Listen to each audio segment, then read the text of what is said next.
salah satu yang menjadi kepercayaan kita adalah yang namanya micin atau MSG itu tidak baik untuk tubuh, bener toh? Kalau misalnya kita pergi makan, kita bilang jangan pakai micin, atau misalnya micinnya sedikit aja. Bahkan kita senang sama restoran yang bilang tanpa MSG. Sekarang mari kita bahas di video ini, apakah micin atau MSG itu benar-benar buruk untuk tubuh kita? Apakah ini sebenarnya baik untuk tubuh kita? Mari kita bahas dengan tuntas.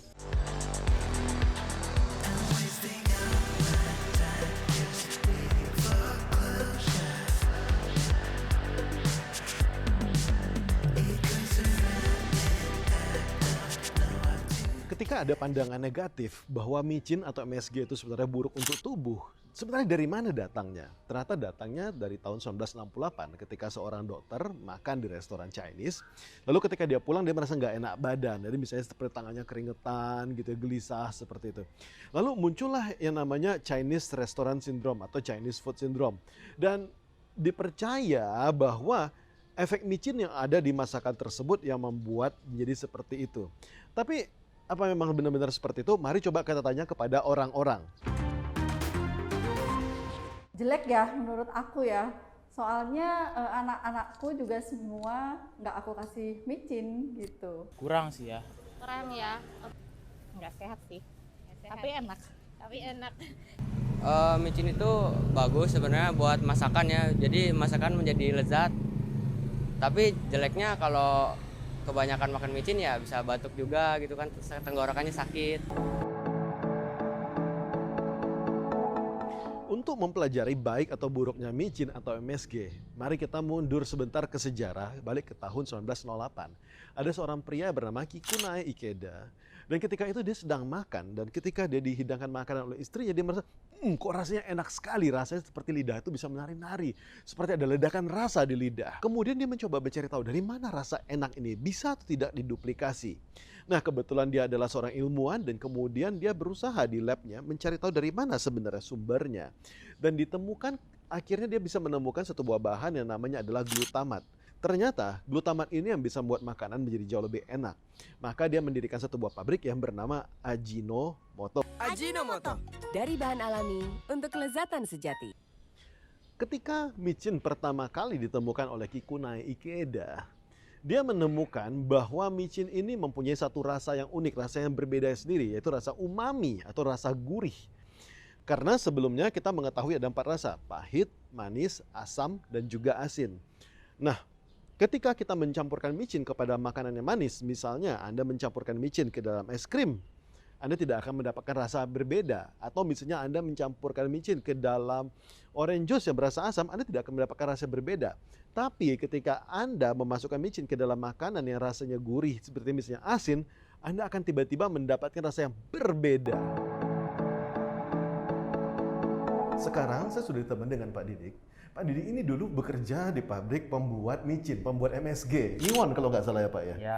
Boleh tolong dibantu dijelaskan Pak? Karena banyak orang yang menyangka bahwa MSG, monosodium glutamat itu tuh terbuat dari bahan-bahan kimia semua. Atau sebenarnya terbuat dari bahan alami. Dari apa sebenarnya dibuat Pak? Ya, jadi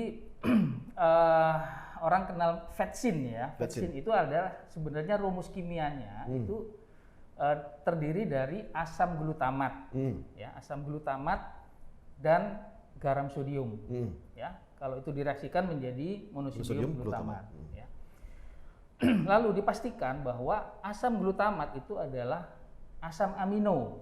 Ya, asam amino itu berarti kan bahan organik. Betul. Ya.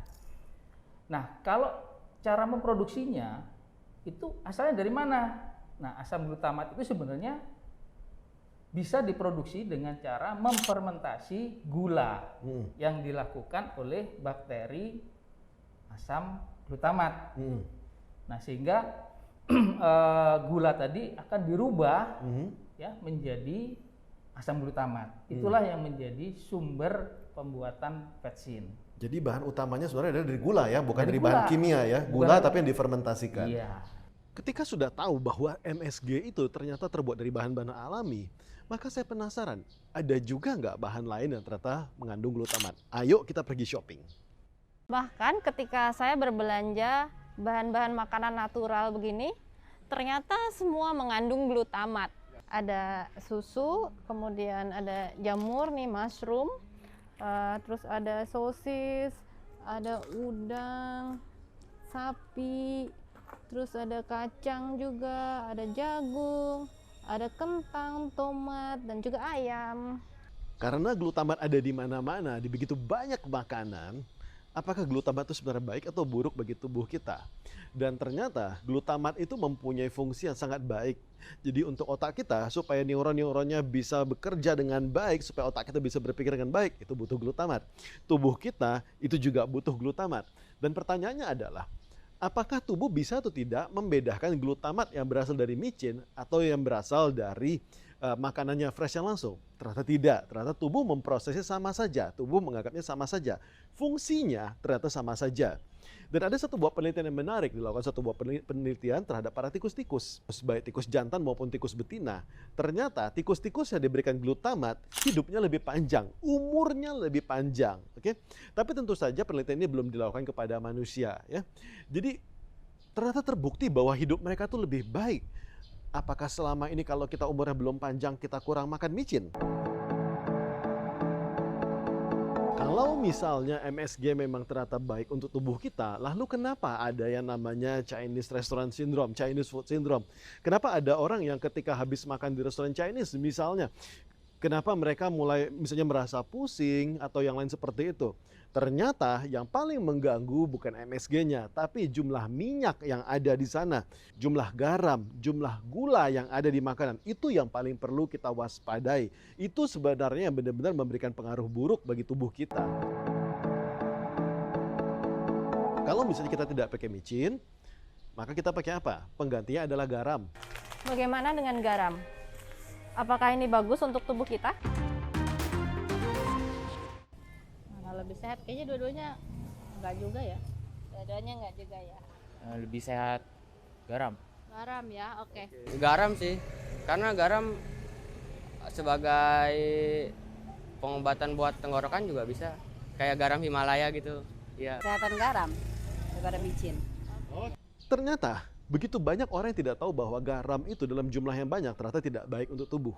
Yes, apakah garam itu bagus untuk tubuh? Dalam jumlah kecil, iya, benar. Tapi garam dalam jumlah banyak itu juga berpengaruh buruk untuk tubuh karena garam itu bisa membuat tubuh untuk menyimpan air lebih banyak. Sehingga Anda nanti akan kelihatan lebih besar. Selain daripada itu, garam juga menyebabkan pembuluh darah menjadi mengecil. Itu makanya terjadi stroke, terjadi penyakit jantung. Nah, itu makanya sebaiknya kurangi konsumsi garam Anda. Sebanyak apa mau dikurangin? Nah, garam bernama sodium. Micin bernama monosodium glutamat. Sama-sama mengandung sodium. Maka sebaiknya kalau misalnya Anda biasanya memakai 2 sendok garam, sebaiknya satunya pakai garam, satunya lagi ganti dengan micin. Sekarang setelah mengetahui semua ini, ternyata persepsi saya terhadap micin tidak lagi seburuk yang tadi. Dan bahkan sekarang saya mulai berani meletakkan micin di atas meja makan saya. Dan kadang-kadang bahkan saya mulai menambahkan micin ke dalam makanan saya. Apakah micin baik untuk tubuh? Yes. Dan tentu saja ada batasnya. Yes, micin boleh dipakai sebanyak 30 mg per kilogram tubuh Anda. Jadi kalau misalnya tubuh Anda anggap 70 kg, maka Anda bisa mengalihkan 30 kali 70, maka Anda bisa memakai 2100 mg. Itu adalah batasan Anda per hari. Semoga video ini bisa bermanfaat. Mungkin Anda sekarang mulai bisa mempertimbangkan untuk mengganti sebagian dari garam Anda dengan micin, karena saya sudah melakukannya. Bagaimana dengan pendapat Anda? Tuliskan di komentar. Kalau memang video ini bermanfaat, forwardlah kepada orang yang membutuhkannya. Saya Hendrik Ronald, salam dahsyat buat Anda. Nah, karena sebelumnya kita mempunyai 4 rasa. Rasa pahit, rasa asam, rasa manis. Pahit, manis, asam, satu lagi apa ya? Asin, oke. Dan setelah dipelajari, ternyata glutamat itu berguna untuk tubuh kita. Dan, tadi bagian membedakan tubuh kita diproses dengan cara yang sama sudah ya? Itu di yang sebelumnya ya? Di sini ya? Iya. Ulang lagi.